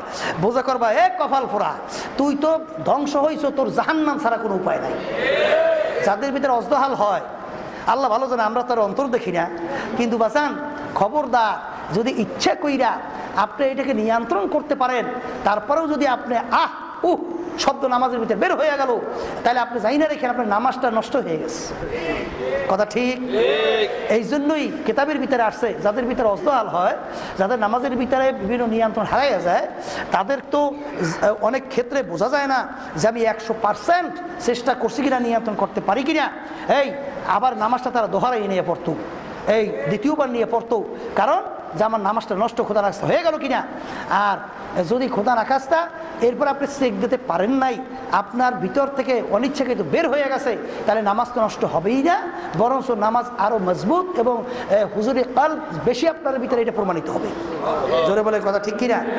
এই জন্য আর বাজানদেরকে বলে, এই জন্য আব্বাস রহমতুল্লাহ আলাই, হ্যাঁ আব্বাজার রহমতুল্লাহ আলাই প্রায় বলতেন যে বাজান আমরা পারবো তোমাদেরকে বলতে, এখন নিজের ইচ্ছে করিয়া একটু চা খা, একটু হাত কুপ দিলে, একটু চিল্লাই, একটু একটু হাট একটু লাগাম দিলে, বলি একটু বড় দরবেশ, তাহলে এরা একটু যে আদর করে, একটু ঠ্যাং সেবে একটু চা খাওয়ায়, আবার একটু হাদিয়া দেয়, আবার বিভিন্ন কায়দায় একটু কিছু নিয়ে আসে ওই হাদিয়া খাওয়ার জন্য, একটু চা খাওয়ার জন্য, আর একটু সম্মান করে সম্মান পাওয়ার জন্য, ওই দুনিয়ার মহব্বত। জোরে বলে কথা ঠিক না ঠিক? এই দুনিয়ার মহব্বতের কারণে ও নিজেকে জাহান্নামী বানাই নিল। জোরে বলেন নাউজুবিল্লাহ। এই রিয়া দূর করা লাগবে। মানুষ আমার ভালো বললেই বা কি, খারাপ বললেই বা কি। আমার আব্বাজার রহমাতুল্লাহ আলাই, আল্লাহু আকবার, অনেক সময় আমার এখনো মনে আছে, অনেক সময় ওই লঙ্গি পরতো এক পাশ দিয়ে মুঠি থাকতে, আবার জামা পরতো পিছনে গোসাই থাকতো। তা আম্মা জান বলতেন যে আপনি বাইরে যাইতে আছেন, তা আপনি জামাটা দিয়ে এরমই রয়েছে লঙ্গির কলে, কলে সেনা লোকের অত পরিচয় লাগে না, মানে ওই গ্রামের কথা বুঝেন নাই, সেনা বাবুনের পইতে লাগে কথা বোঝেন না। এই জন্য আর বাজারদেরকে বলবো, পর্দা হলে মা বোনদেরকে বলবো, এই রিয়া অন্যকে দেখাবার জন্য লাভ হইবে কি? কোনো লাভ হইবে? বরঞ্চ আপনার ওই ইবাদত আপনাকে জাহান্নামে নিয়ে যাবে। এটা একটা অন্তরের রোগ, দূর করা লাগবে। কি কথা ঠিক কিনা? এই অন্তরের রোগগুলো দূর করার জন্য বিভিন্ন ধরনের ঔষধ আছে। এর ভিতরে একটা ঔষধের নাম হইল, যেমন থানবী রহমতুল্লাহ আলাই তিনি একটা উদাহরণ দিয়া তিনি একটা ঘটনা দেখাইছিলেন। তিনি এক জায়গায় গেছিলেন রমজান মাস, থানবী রহমতুল্লাহ গালে সেই হবে মনে হয়, যার পরে হ্যাঁ এক বুজুর্গ, তিনি থানবী রহমতুল্লাহ ঘটনা মনে হয় আছে মনে হয়। যাও শেষ পর্যন্ত তিনি যখন নাকি গেলেন, তিনি তো মুসাফির হয়ে গেছে। মুসাফির হওয়ার পরে লোকজন তাকে অভ্যর্থনা জানাবার জন্য অনেক অপেক্ষা করতে আসে। তখন তিনি এই নফস বলতে আসে, দেখছো আমাকে আগাই নেওয়ার জন্য, আমাকে নারায় তাকবীর দেওয়ার জন্য কত লোক জমা হয়েছে। নফস কি হইতে আছে? খুশি হইতে আছে। এখন চিন্তা করছে নফস দমন কিভাবে করা যায়। তাড়াতাড়ি করলো কি, পাশে দিয়ে রমজানের দিনে যাইয়ে দেয় হোটেল খোলা। ওই লোকজনের সম্মুখে তিনি হোটেলের ভিতরে যাইয়েই সুন্দর পানি খাওয়া শুরু করলো, হোটেলে খানা খাওয়া শুরু করলো। এখন ওই যারা আগেই এটা করে নিতে আসছি, বলি এটা দিয়ে একটা বন, এটা রোজাই রাখে না, আর এইটা বলে দরবেশ, এটা কিসের আল্লাহর ওলি, তাড়াতাড়ি ভাত। একেবারে লোকজন সব ক্লিয়ার, কিন্তু যারা নাকি খাঁটি সহি হেরা আর যায় না। হেরা তো মাসালা জানে যে সফরের ভিতরে রোজা ভাঙ্গা জায়েজ আছে, কি আছে, এটা কোনো গুনার কাজ না, একেবারে বিলকুল জায়েজ, কোনো গুনার কাজ না, একটা গুনাও হবে না। কথা ঠিক না? হেরা তো মাসালা জানে, হেরা জানি বলে না হুজুর তো মাসালা কাম করছে, আমরা যাও সব বাগছি। শেষ পর্যন্ত এমন কয় নফস বোঝো কেমন, বোঝো কেমন, হ্যাঁ আর ফুলবি একবারে দমন করিয়ে দিছি। এই দেখেন তারা রোগ জাগছে, সঙ্গে সঙ্গে দমন করছে। এইভাবে যখন রিয়া আসবে তখনই আপনার ঔষধ আবিষ্কার করতে হইবে যে কিসের মাধ্যমে আমার এই রিয়াকে দমন করা যায়, এইটা আমার বরত্ব থেকে, এইটা আমার আমল থেকে দূর করা যায়, এই চেষ্টায় কিন্তু থাকা লাগবে। কি কথা ঠিক কিনা? এই রিয়া দূর করা লাগবে, এইটা অন্তরে একটা রোগ। আর একটা রোগের নাম হলো অজব। একটা রোগের নাম কি? অজব কাকে বলে? তাকাব্বুরির কাছাকাছি একটা রোগ, অর্থাৎ নিজের কাজের ভিতরে আশ্চর্য হওয়া। দেখবেন এক শ্রেণীর আলোচক আছে, এক ধরনের হুজুর আছে, বক্তা আছে, বয়ান করিয়েই লোকের জিজ্ঞাসা শুরু করে বয়ানটা কেমন হয়েছে, এই বয়ানটা হয়েছে কেমন, এটা হুনা আজন হুনায় খুশিতে নসরের ফলতে আছে যে আজকে আমার বয়ানটা হয়েছে, আজকে আমার বক্তব্য হ্যাঁ যা হয়েছে, মানে হুজুর এত খুশি, আসলে তো হুজুর ওরা তো খাজু। কথা বোঝেন নাই? ওরা হইলে রোগে পাইছে অজব। আল্লাহর ওলিরা আগে এরকম ভাবে সামনে যখন প্রশংসা করতেন, হাদিসের ভিতরে তাদের মুখে ধুলো মারো, তোমার সামনে যখন প্রশংসা করতে না পারে। এরকম বর্তমানে একদল বাইরেছে, যখন একটু প্রশংসা করে আরে সর্বনাশ, এটা তো স্বাভাবিক মেয়া। যদি আপনার ব্যাপারে একজন প্রশংসা করে, আপনার যে মনটা ফুললে এরম হইবে অন্তর, এটা কি বলা লাগে না লাগে? স্বাভাবিক পর্যায়ে আপনার প্রশংসা করলে তো আপনার খুশি হবেই। একদল বাইরে এসে আবার হুজুরে খুশি করতে যাইয়া হেইয়ার পর নাউজুবিল্লাহি মিন জালিম বিভিন্ন ধরনের চাটুগিরি করে।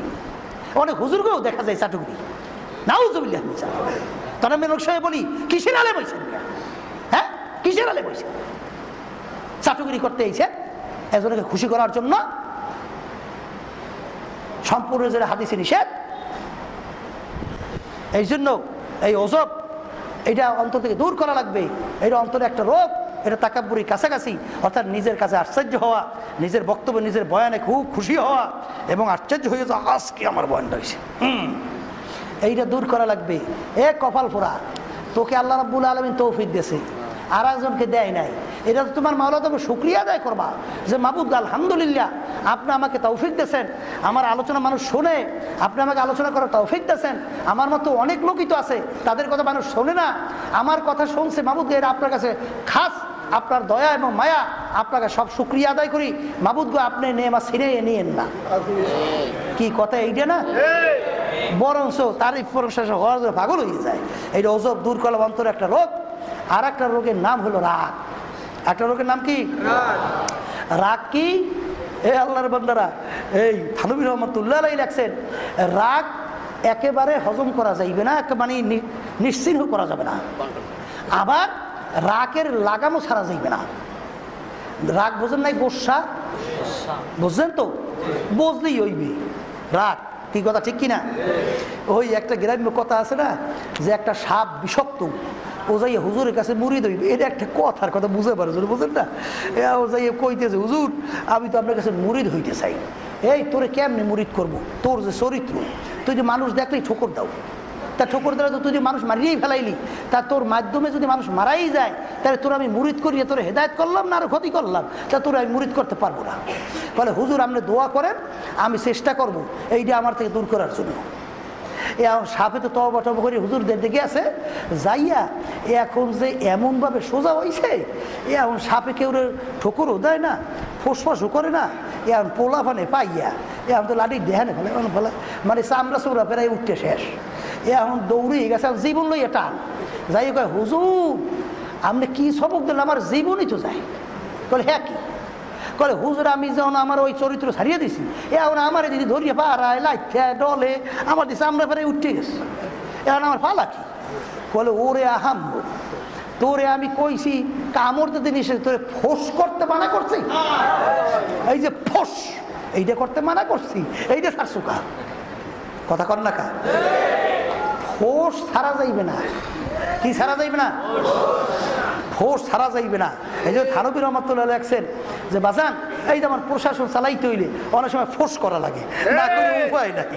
এখন যদি আপনি হুজুর বইয়ে থাকে আপনার মাথায় উঠিয়া, কি কথা ঠিক না? এটা গ্রাম্য কথা আছে না, ওই যে রাজা রাজা বান্দর ফালতু, রাজা কি ফালতু? বানর ফালতু। এখন প্রত্যেক দিন রাজা আইয়েই বানরের সুন্দর মতো একটু ছোট লাড়িয়ে আসলে একটু ছোট্ট আকার একটা পিরিয়ান দিয়া এইবার যাইয়া এইবার সিংহাসনে বৈশা বিচার পরিচালনা করতো। এখন অনেকে ভয়তেও তো জিজ্ঞায় না যে হারে বাসায় এই পশুদের এরকম বাড়ি দেয় না, বোঝেন নাই? এখন বাদশারে যাইয়া ভয়তে ডরে জিজ্ঞায়, হুজুর ব্যাপারটা তো কিছু বুঝলাম না, আপনি বাদশাহ মানুষ একটা বানর পালেন, তাই যখন দেখি সিংহাসনে উঠবেন তখনই বান্দরটার একটা বাড়ি দিয়ে এইবার যে সিংহাসনের বনটা। বলে ও হ্যাঁ বুঝো নাই না, ও মনে করছে আমি জুলুম করি, তা দেখবা। তাই পরদিন তা বান্দরটার আইয়া আর বাড়ি টেরি দেয় নাই, না দিয়ে বাসা বিচার করতে বইছে। তা বানর আসলে 10 হাত দূরে, আজকে 5 হাত ধারে ইয়া ধারাই বইছে। তার বাসা মিসকি মিসকি আসে, মিসকি মিসকি আসে। পরদিন আবার এখন দেখা যায় বান্দর এই কাছে বইছে। এখন দেখ পরদিন আইয়ে বান্দর লাভ দিয়ে গায়ে উঠছে, গায়ে উঠে এখন আস্তে আস্তে মাথার পড়ছে, এখন উঠে রাস্তা শুরু করছে। আর কি লাঠি গুড়ে একবারে যেই আমার দৌড়ি তারটা দিয়ে করে বুঝছো বাড়ি গোদেই কি আর বুঝছো, ওই যে একটু ছোট্ট আকারে দিয়ে দিচ্ছে আস্তে সুন্দর বসে জায়গায় বই উঠেছে, যেই ওরে ছাড়িয়ে দিচ্ছে আস্তে মাথায় উঠে আমার এখন পোষা পায়খানা শুরু করছে। কি কথা ঠিক না? ঠিক। এই জন্য ফোর্স ছাড়া যাইবে না।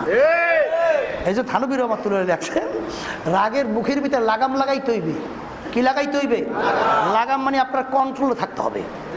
আপনি ইচ্ছা করলে ঘোড়া চলবে, ইচ্ছে করলে বন্ধ।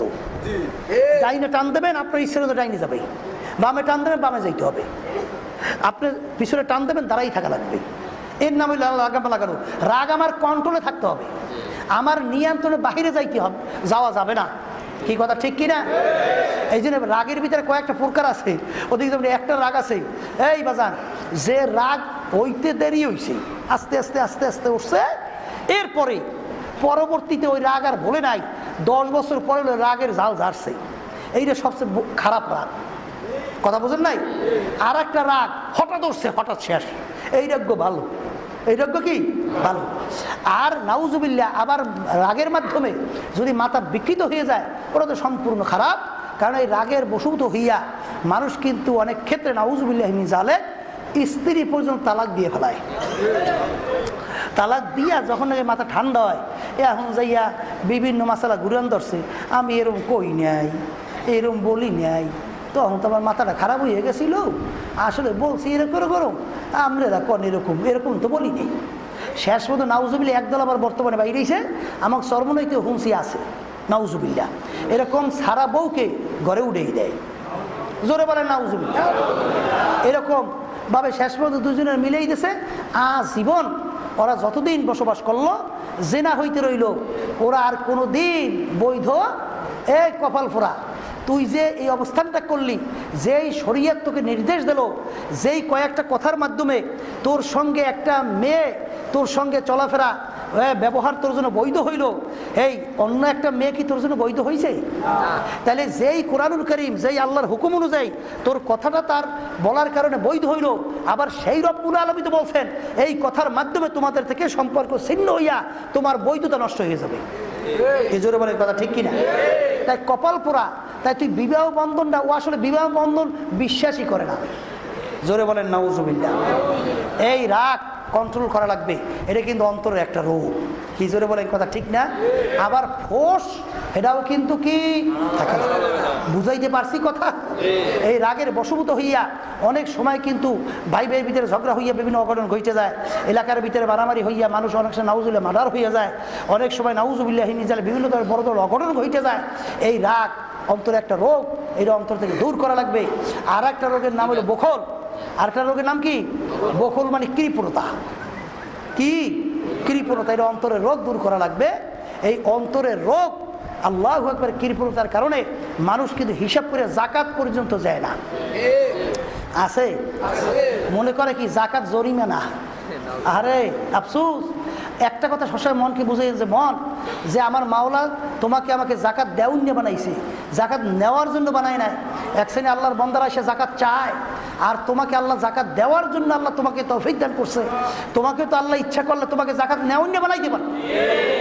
এই শুকরিয়া কিয়ামত পর্যন্ত আদায় করো। এই মাল কি তোমার? মাল কার? জোরে কর, আমার মাওলার মাল। জাকাতে পরিষ্কার হাদিসের ভিতরে আসছে, জাকাতে মাল কমে না, জাকাতে মাল বাড়ে। জাকাতে কি এরকম ঘটনা, আমি ওদিকে লম্বা যাবো না। ওই যে আল্লাহ রসুল সাল্লাল্লাহু আলাইহি ওয়াসাল্লাম, তিনি যখন নাকি আলী রাদিয়াল্লাহু তাআলা আনহু তার বাসায় যাইয়ে দেখে খানা নাই, কিছু নাই, বাচ্চা কাচ্চা কান্দে, তখন ওই বললো না তোমার এই সম্পদটা কুর্তা মর্তা কি এগুলো বিক্রি করিয়া তারপরে যাইয়া কিছু আনো, না লাগে বাঁচবা কেমনে, চলবা কেমনে, কি কায়দা কি করবা। এই তখন যাইয়া বাজারের ভিতরে বিক্রি করছে কয় দিরহাম, 6 দিরহাম না কয় দিরহাম জানি, 2 দিরহাম না জানি কয় দিরহাম না কি খেয়াল নাই, পাইলো। যাই হোক, পাওয়ার পরে রাস্তার ভিতরে এক আল্লাহর বান্দা, সে অত্যন্ত দুর্বল, সে এসে বলতেছে যে আমার এই অবস্থা, আমার তো সব শেষ হয়ে যাইতে আছে, আমি পেটে ক্ষুধায় বাচ্চা কাছে মারা যাইতেছে, আমি এরকম অসহায় অবস্থায় পড়ে গেছি, আমাকে কিছু দেন। এখন সে চিন্তা করে দিই বাচ্চা কাছে কান্দে, আল্লাহ হাবিবে ঘরে থুইস, এখন আমি কি কায়দা করবো, এখন আমি এই সামনে আমার অনুপবাস, এই ব্যক্তি অসুবিধার মধ্যে আছেন, কি করব, এই কথা চিন্তা করিয়েই আল্লাহর বান্দা কলে, যা আমার মাওলার তো ওয়াদা আছে যে 1 দিরহাম দান করলে 10 দিরহাম, তা আমি বিসমিল্লাহ করিয়ে দিলাম আমার সব দান করিয়া। এবার মাওলার দিকে চাইয়ে রইলাম যে মাওলা কেমন ব্যবহার করে দেখেন, কথা বলছে, ব্যবহার করিয়ে ছাড়িয়ে দিয়ে শেষ পর্যন্ত রওনা করছে। এর ভিতরে মাওলা লাগে ব্যবসা শুরু করছে। কার লাগে ব্যবসা? এখন মাওলা লাগে ব্যবসা করতে আসে। এখন ব্যবসা করতে সামনে যায়, দেখে একজন ঘোড়া লই এসে, এই কি না উঠলো, ওই ঘোড়া বিক্রি যে ওই ঘোড়া বিক্রি করছিল। এইবার উঠলো ইয়েছিল না, উঠলো ইয়া শেষ পর্যন্ত বলছিল কয় টাকা দাম, অমুক অমুক দাম। শেষ পর্যন্ত কলে দাও তোমার এইটা আমার কাছে বিক্রি করো। শেষ পর্যন্ত জিবরিল আলাইহিস সালাম মাধ্যমে আল্লাহ রাব্বুল আলামিন তা বিক্রি করে শেষ পর্যন্ত দেখা গেছে এই কত জানি দিরহাম আছে, 60 দিরহাম পাইছে। 660 দিরহাম পাইছে। শেষ পর্যন্ত ওই 180 লয়ে গেছে, 200 দিরহাম বিক্রি করছে, 180 লয়ে গেছে ওই যে দিছিল তার কাছে উটটা, আর সে 60 দিরহাম লইয়া বাড়ি এসে কলে ব্যাপার কি এত পাইছো কই? কলে মাওলায় ওয়াদা করছে 1-10, তা আমি মাওলা লাগে ব্যবসা করছি, মাওলা আমার লাগে ব্যবসা ঠিক মতোই আমাকে আল্লাহ বরকত দান করছে। বরকত দেওয়ার মালিক কে? আল্লাহ। মুখ খুললে কথা কইয়েন বিশ্বাস হয়েছে? তাদের বিশ্বাস হয় ঠিক মতো জাকাত দিয়েন, ঠিক মতো মাওলার রাস্তা দান করিয়েন। কপাল ফোড়া, জাকাতের জরিমানা মনে করিও না। মাল আল্লাহ, জাকাতের মাধ্যমে মাল কি হয়? পরিষ্কার হয়, পবিত্র হয়। এটা আমরা হিসাব করে দিয়ে দেবো। এই বুকুলির কারণে মানুষ কিন্তু বিভিন্ন হারামের ভিতরে লিপ্ত হয়, বিভিন্ন ধরনের অশান্তির ভিতরে পতিত হয়। এক শ্রেণীর আছে বাজার ঘাট নিজে টাকা পয়সা কামাই করে দেখার জন্য। আপনাদের একটা উদাহরণ দিয়ে বলতেন যে এক লোক আসিল আইসা মাইপে ভাত খাইতে, এমন কৃপণ ছিল, হ্যাঁ আবার বিভিন্ন কায়দায় কায়দায় শেষ পর্যন্ত শরীর তো জীর্ণ শীর্ণ। শুনছি নাউজুবিল্লাহ মিন জালেক, আল্লাহ হেফাজত করুক। সবচেয়ে ব্যাংকে টাকা বেশি ছিল তার ব্যাংকে টাকা বেশি। এখন ব্যাংকের ম্যানেজার সে চিন্তা করলে এত বড় ধনী লোকটা কে, একটু দেখা লাগে, যার টাকা দিয়ে ব্যাংক চলে। তার একদিন খবর দিয়েছে, কিন্তু যখন আইসিয়া এই ম্যানেজারের রুমে বসছে, আহার রে তার ওই করুণ দশা দেইকা ম্যানেজার গেছে বেদি গইয়া যে আদি আমার খয়রাত দেওয়া লাগে, জামা ছিঁড়ে ফেরার, লঙ্গির অবস্থা খারাপ, শরীর জীর্ণ শীর্ণ, দেখতে এমন বিচ্ছিরি। তখন কয় আহারে আফসুস, যার টাকা দিয়ে ব্যাংক চলে আর সে ব্যাংকে টাকা রাখে আমার টাকা আছে, এইখানে মনের একটু এক পথে কৃপণ, ও নিজে একটু শরীরের খাদ্য দেয় না, ওর একটু ভালো পোশাক পরে না। এক শ্রেণী কৃপণ আছে বাসায় ঠিক মতো বাজার দেয় না। জোরে বলেন না, আছে না নাই? কপাল পোড়া, তোর এই টাকা দিয়ে তুই করবি কি রে? কপাল পোড়ায় তোর সংসার তুই ঠিক মতো চালাইতে পারো, তোর বাচ্চা কাছে খুশি না, তোর বাচ্চা কাছে ঠিক মতো তুই বাজার দাও না। কপাল পোড়া, তোর এই সম্পদে তুই করবি কি? কপাল পোড়া, এই সম্পদ কার জন্য তুই রেখে যাও? দেখবে কিনা? তোরে কি এই কবরের ভিতরে তোর এই টাকা পয়সা কি সাজাই পড়াই দেবে নাকি? এখন আবার অনেকে বুঝছেন না, যেখানে বাচ্চাদেরকে লাগবে 2টা জামা, হ্যাঁ 5টা দিতে যাইয়েন না। কথা বুঝছেন? যেখানে ভাত খাইতে, মাছ খাইতে, তরকারি লাগবে, আল্লাহ তো বিদেশে খান, কিন্তু অতিরিক্ত না। তো অনেকে আবার প্রশ্ন করে যে হুজুর টাকা আল্লাহ দেশে, তাই অসুবিধা কি? এই 1000টার খেজুর খাবো, 2000টার স্বর্ণ খাবো, হুজুর অসুবিধা কি? আমি কইলে কে? আর একটা যে অসহায় লোক যে ঠিকমতো 2 বেলা ঘাটা খাইতে পারে না, হ্যারও দিতে পারো না? সমস্যাটা কি? হ্যারও দিতে পারো না? কি কথা ঠিক কিনা? বাজানদেরকে বলে বখল, এই কৃপণতা দূর করা লাগবে, অন্তরে একটা রোগ। কি কথা ঠিক? আর এই বখিল কিন্তু এরা কিন্তু বেহেশতে যাইবে না। বখিল কিতে যাইবে না, বেহেশতে যাবে না। এই কৃপণতা ছাড়া লাগবে। আর একটা রোগের নাম হলো গীবত। ওই আলোচনা এখন লম্বা অনেক সময় হয়ে গেছে। বিশেষ করে আমি আমার বাজানদেরকে বলবো, পর্দা আলে মা বোনদেরকে বলবো, এই অন্তরের রোগগুলো দূর করা লাগবে না? লাগবে না? একটু মুখ খুললে বললেন, ভিতরে ক্রিয়া হোক, লাগবে। এই অন্তরের রোগগুলা দূর করার জন্য এই যে তরিকার ঔষধগুলো আছে, এই ঔষধগুলো ঠিক মতো পালন করিয়েন। কারণ এই ঔষধ পালন না করলে কিন্তু রোগ ভালো হইতে চায় না। বাজার বহুত পরীক্ষা করে দেখা গেছে, এই যাদের ভিতরে আল্লাহর ফজল করমে ঠিক মতো ঔষধ ব্যবহার করতে পারছে, তাদের দিনের দিন আল্লাহর ফজল করমে তাদের পরিবর্তন আসতেছে।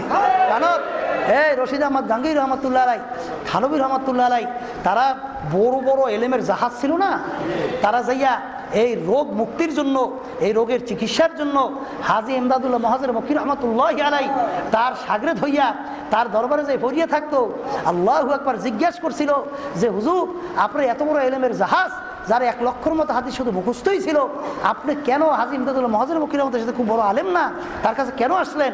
তখন তিনি বলছিলেন যে বাজান, আমরা বাহ্যিক এলেম শিখছি, কিন্তু এলেমের যে একটা নূর, আল ইলমু নূরুম মিন নূরে ইলাহি ওয়া নূরুল্লাহি লা يعطى للعسي شكوت إلى وكيع بسوء حفظي فأوصاني إلى ترك المعاصي বালা শাফি রহমাতুল্লাহ আলাইহি তার ওস্তাদ ওয়াকি রহমাতুল্লাহ আলাইহি তার কাছে প্রশ্ন করেন, অভিযোগ করেন, হুজুর আমার তো ইলম মনে থাকে না, আমার তো হুজুর জেহেন শক্তি এরকম নাই। তখন আল্লামা ওয়াকি রহমাতুল্লাহ আলাইহি বলছিলেন, বাজান ইলম হইল আমার মাওলার একটা নূর, নূর মানে একটা আলো, ওই আলো কোনো গুনাহগারের কলবের ভিতরে জমা হয় না। তুমি গুনাহ ছাইরা দাও, দেখবা আল্লাহর ফজল করমে ইলমের নূর তোমার ভিতরে আসতে থাকবে। ঠিক আমার বাজানদেরকে বলবো, বাহ্যিক ইলম একটা ভিন্ন জিনিস, পাণ্ডিত্য একটা ভিন্ন জিনিস, কিন্তু ওই বাহ্যিক ইবারতের মধ্যে আর একটা যে নূর বা আলো আছে, যেই নূরের মাধ্যমে আমার মাওলা তোমাকে আমাকে জাহান্নামের পথ থেকে বাঁচাইয়া জান্নাতের রাস্তা দেখাইয়া তোমাকে আমাকে আমার মাওলার জান্নাতের রাস্তায় চলার তৌফিক দান করবে। এই জন্য আমার বাজানদেরকে বলবো, পর্দা আলে মা বোনদেরকে বলবো, এ আল্লাহর বান্দারা, এই অন্তরের রোগ দূর করার জন্য বাজান এই রিয়াজাত করা লাগবে, চেষ্টা করা লাগবে, কারণ চেষ্টা ছাড়া কিন্তু কোনোদিন ফল আসতে চায় না। এই জন্য যত আল্লাহর ওলিরা, যত আল্লাহর খাস বান্দারা, বাজান কেমন চেষ্টা করা লাগবে। আমার দাদাজান রহমাতুল্লাহ আলাইহি কথা শুনছিলাম, কারি উজানি ইব্রাহিম সাহেব রহমাতুল্লাহ আলাইহি আমার দাদাজানকে বলছিলেন, বাবা সাহেব আমি শুনছি বাবা বরিশাল নাকি পর্দা তেমন নাই। বাবা পর্দা কিন্তু আল্লাহর হুকুম ফরজ, পর্দা কিন্তু মানাই লাগবে, কারণ আল্লাহর হুকুম পর্দা ফরজ, যদি না মাইনা কবরে যাও বাজার জাহান্নাম ছাড়া কোনো উপায় নাই। বাবা এসাক পারবা কিনা? তখন দাদাজান রহমাতুল্লাহ আলাইহি বলছিলেন, হুজুর আপনি দোয়া করেন, যদি দোয়া করেন আল্লাহর ফজলে পারবো। বাজার তারা কিভাবে চেষ্টা করছিল, যখন নাকি চরমনাইতে আসছে দাদাজান রহমাতুল্লাহ আলাইহি, তিনি এখন হইছেন মহিলা আর মহিলারা হইল পুরুষ, পুরুষের মতো মহিলারা বাইরে ঘুরে, আর দাদাজান রহমাতুল্লাহ আলাইহি হুজরার ভিতরে আটকাইয়া তিনি সেখানে বসে বসে আমার মাওলাকে ডাকে। আল্লাহু আকবার, আল্লাহু আকবার। দাদাজান রহমাতুল্লাহ আলাইহিকে ছোটবেলায় যারা পালতো, সেই এক মুরব্বী মহিলা এসে দাদুকে জিজ্ঞাসা করে, দাদাজানকে রাঙ্গা মিয়া কয়ে ডাকতো, রাঙ্গা মিয়া বলে আসছে, তার সঙ্গে দেখা করব। দাদু বলতেছেন, খবরদার, সে কিন্তু পর্দা করছে, কোনো মহিলার সঙ্গে যাদের সঙ্গে দেখা দেওয়া যায় নাই তাদের সঙ্গে তিনি কিন্তু দেখা দেবেন না। তখন তিনি বলেন, কি হয়েছে, ছোটবেলায় কাকে কুল নিয়ে পালছি, কিসের পর্দা করছে, কই লাল রাঙ্গা মিয়া। এই কথা বললে যখন নাকি এই আমাদের দক্ষিণ পাশে বাজান যখন ডাক দিতে দিতে যায় রাঙ্গা মিয়া, তখন দাদাজান রহমাতুল্লাহ আলাইহি হুজরার ভিতরে বসা, যখন কাছাকাছি গেল এমন ভাবে একটা চিৎকার মারল, ওই আল্লাহর বান্দি দাঁড়ানো অবস্থায় ঠাস করে জমিনে পড়ে গেছে, এখন হাইটে যাইতে পারে না, হামাগুড়ি দিয়ে দিয়া তারপর ঘরের ভিতরে আসছে। তখন দাদু বলছিলেন, বলছি না কাছে যাইয়ে না পর্দা করছে। বাজান এরকম চেষ্টা না করলে আপনি তুমি সব কিছু অর্জন করতে পারবা, কোনো দিন সম্ভব না। এই জন্য বাজানদেরকে বলবো, চেষ্টা করা লাগবে। দুনিয়ার কাজ যদি চেষ্টা না করলে ফল পাওয়া যায় না, আখিরাতের কাজের ব্যাপারে যদি চেষ্টা না করো ওই কাজের ব্যাপারেও কিন্তু ফল ভালো পাওয়া যায় না। আর যদি খোদা না কাজটা, যদি আখিরাতের কাজে চেষ্টা না কইরা যদি দুনিয়ার থেকে বিদায় নিয়ে কবরে রওনা করো, আমার মালিক ডাক দিয়ে বলো, ও আজরাইল, বড় শখ করে ওদেরকে আমি তৈরি করছিলাম, আমার হুকুম মানে নাই, জাহান্নাম না দেখাইয়া মউত করিও না। আমার মাওলার হুকুম অনুযায়ী জাহান্নামের দরজাগুলা টাস টাস করে আল্লাহু আকবার, আল্লাহু আকবার। জাহান্নামের আগুন ধাউ ধাউ করে জ্বলতে থাকবে, বাজান সাপ বিচ্ছু এরকম গোড়াইয়া গোড়াইয়া চাইয়া থাকবে। ওই অবস্থা থেকে নাফরমানে রূহ তো আর বার হইতে চাইবে না। আল্লাহ আসসালাম আসবে, তার মাথা আসমানে পাও তার জমিনে, এক হাত মাসিকে এক হাত মাগরিবে, দুনিয়া জোড়া তার শরীর, নীল রঙের মতো দিঘির মতো দুইটা চক্ষু। বাজার শরীরের ভিতরে লম্বা লম্বা কালো কালো কতগুলো পশম, প্রত্যেক পশমের গায়ে দিয়া আগুনের জিব্বা বাইরিতে আছে। তোর চক্ষু ঘুরানি দিয়ে বলো, ওরে খাবিস, আমার মাওলার নেয়ামত ভোগ করছো, আমার মাওলার নেয়ামত দিয়া চক্ষু দিয়ে দেখছো, আমার মাওলার নেয়ামত জিব্বা দিয়া কথা বলছো, আমার মাওলার নেয়ামত ব্রেন দিয়ে কথা বলছো, আহারে বিভিন্ন নেয়ামত দিয়া চাকরি করছো, ব্যবসা বাণিজ্য করে বড় হইছো, আমার মাওলার নেয়ামত পাও দিয়া হারছো, মাওলার নেয়ামত সব ভোগ করে আমার মাওলার হুকুম মানো নাই, আমার মাওলার হুকুম হয়ে গেছে তোকে ধরিয়ে নেওয়ার জন্য, এক সেকেন্ড আগেও হবে না পরেও হবে না। এই কথা বললে যখন নাকি রুহটাকে খাপ করিয়া ধরিয়া টান মারবে, আরে কলিজার রগগুলা সিরিয়া সিরিয়া নিয়ে চইলা যাইবে। বাজান আস্তের উপরে ধরা পড়িয়া গেল, আর আব্দুল করিম তো নাই, আর দ্বিতীয়বারও সুযোগ নাই, কার কখন কুসুবা ডাগার এটা তোমারও জানা নাই, আমারও জানা নাই। আজকে মাগফিরাতের 3 দিন যাইতে আছে, আমার মাওলা স্পেশাল ভাবে মাওলা গুনাহ মাফ করার জন্য অপেক্ষা করতে আছে। বন্ধবাদে আমার কাছে মাফ চা, আমি তোদেরকে মাফ করিয়ে দেব। আমার মাওলা বড় দয়ার মাওলা, মাওলা মাওলা, আমার মাওলার কাছে মাফ চাওয়ার মতো চাওয়া, আমার মাওলা পাহাড় পরিমাণে গুনাহ মাফ করিয়া দেবে, এমনকি আমার মাওলা গুনাহকে নেকের দ্বারা পরিবর্তন কইরা দেবে। আমার মাওলার দরবার নই রেশার দরবার না, ফেরার দরবার না। আরে কত রোজাদারদেরকে নিয়ে হাত তুললাম মাবুদ গো,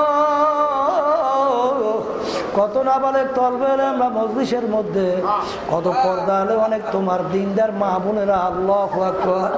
আল্লাহ দয়া মায়া করে তুমি আমাদেরকে রমজান মাস সমস্ত বরকত নসিব করো, তুমি দয়া মায়া করে তুমি আমাদের গুনাহ খাতা মাফ করে দাও। আল্লাহুম্মা আমিন। মাফ করে দেন গো মাওলা,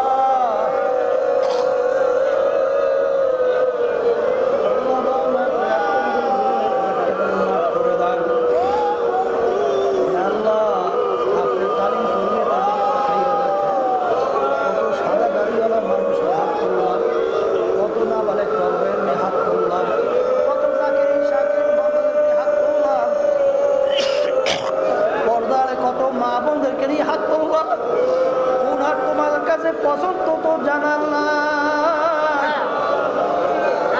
দয়া মায়া করে যে হাত পছন্দ, ওই হাতের মাফ করে দাও।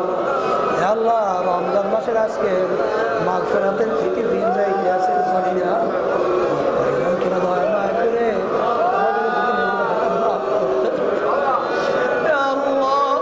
আমরা হাত তুলতে জানি না কার আম্মা কার আব্বা কার আত্মীয় আমাদের দিকে ছায়া রয়েছে। আমরা দোয়া করলাম আপনি তাদের কবরকে বেহেশতের বাগান বানাইয়া দেন। আল্লাহ তালিম তরবিয়াতকে আপনি কবুল করে নেন। আল্লাহ জফুল কালাম আপনারা তো দয়া মায়া করে আপনি আমাদেরকে আপনার মুখী কইরা দিয়ে আপনি আমাদেরকে হেফাজতে রাখিয়েন। আতিনা ফিদ দুনিয়া হাসানাতাও ওয়া ফিল আখিরাতি হাসানাতাও ওয়া কিনা আযাবান নার। সুবহানা রাব্বিকা রাব্বিল ইজ্জাতি আম্মা ইয়াসিফুন ওয়া সালামুন আলাল মুরসালিন ওয়ালহামদুলিল্লাহি রাব্বিল আলামিন।